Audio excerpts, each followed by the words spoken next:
So, question for you. Do you believe that Julius Caesar existed? Most people just don't question that at all. It's part of history. Like, come on, seriously. Like, well, yeah, but what part of history? Like, how do we know that these things are there? Well, there's about 20 manuscripts that document things that happened in Julius Caesar's life and the Roman Empire.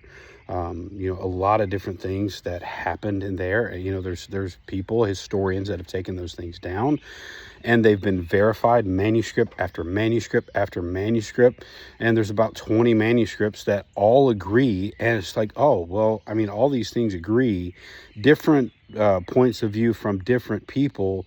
They're all saying the same thing. Yeah, this is probably history. And so today we believe that Julius Caesar existed, right? But there's this massive thing where people are trying to say, well, we don't even know that Jesus really existed. He's not a person of history. Come on, and then calling other things into account, but we'll just deal with Jesus for now. A lot of people are saying that other people in the Bible aren't historical figures, or the Bible's not a historical book at all. Let me just tell you something about the Bible, okay? The Greek Septuagint was something that Jesus used during his day, right?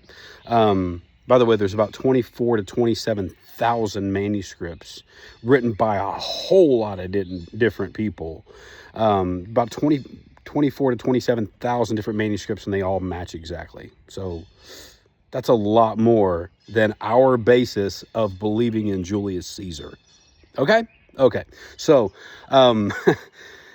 and if you want to talk about bringing the Old Testament into that, when Jesus was walking the earth during his day, and when Paul was referencing the Old Testament, we were talking about something called the Greek Septuagint, which is something that was written in Greek about the Old Testament. It was based on the Old Testament writings that were written in Hebrew. Very little was written in Aramaic, but they were written in Hebrew, right? And so the Greek Septuagint is what they would quote, is because that's what they had in that society, where they had adopted this language, right? And they were writing in this language, and they were trying to say, okay, let's get something that people can read on scrolls, right? That's what they wrote on, not in books. They wrote on scrolls, and they would write these scrolls down and go, this is a perfect copy. And if they would make one little error, they would throw the entire scroll away, right? This was holy to them, to preserve the text perfectly. And so they made one little mistake, they would throw the entire scroll away. And so these are the scrolls that they used, and they would get a scroll that was perfect, and they would send it off to a synagogue somewhere where they would study this thing.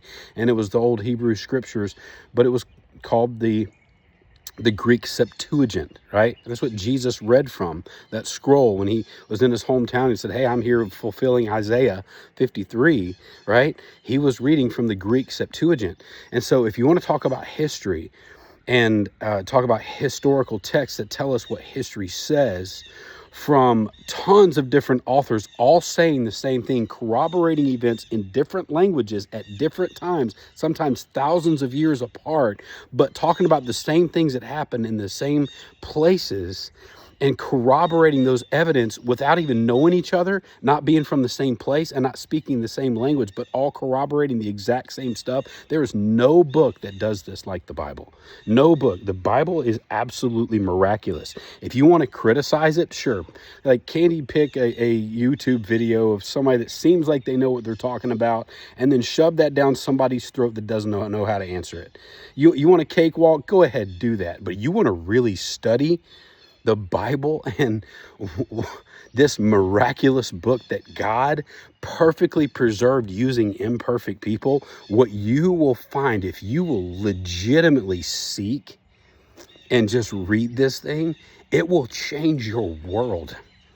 Faith comes by hearing the word of God. The Bible is not just miraculous in the fact that it got held together by imperfect people. A perfect God preserved a perfect text. It's not just that. It is that it will tell you to do something and provide the power to perform it at the same time. It is a supernatural book. I'm telling you, the Bible is amazing. And if you will experience it with a pure heart, now, and when I say a pure heart, I'm not saying that you're perfect. I'm saying with a pure heart. In other words, you're not trying to just distort it. You're really trying to learn. If you will look at the Bible from a place of, I want to learn and I want to find out what's real about the past, and I'm open to it. Am I convinced yet? No. Just to be honest, I'm not convinced yet. You know, if that's your heart and you're saying, I'm not convinced yet, but you will actually look at it with a pure heart of going, I want to learn, which means I might accept it, I might reject it, but I want to learn. You will be forever changed by the Bible. I promise you that. And this is just one person saying it to you and challenging you to read it, but read it with an open heart and an open mind, right? And read other stuff with an open heart and open mind. I'm telling you, I don't care about competing texts. Read the Quran at the same time. It does not have the power to change you, to change your life, to change your world like the Bible. Nothing has changed the world like the Bible. Nothing has been reproduced like the Bible. Nothing has been sold like the Bible. People wanting to buy copies. Nothing has been reproduced like the Bible. Nothing has been translated into more languages than the Bible. Nothing has impacted the lives and changed the lives of more people than the Bible. I challenge you not to just look at it as an intellectual thing, but just allow it to impact you, and you experience the Bible. Not just me, not just some preacher, not just some fiery figure that says something on TV, not just some televangelist. You experience the Bible for yourself and pray this little prayer. God, if you're there, reveal yourself to me in this book. That's it. I invite you to get to know him, because God will reveal himself to you through his word. I promise you.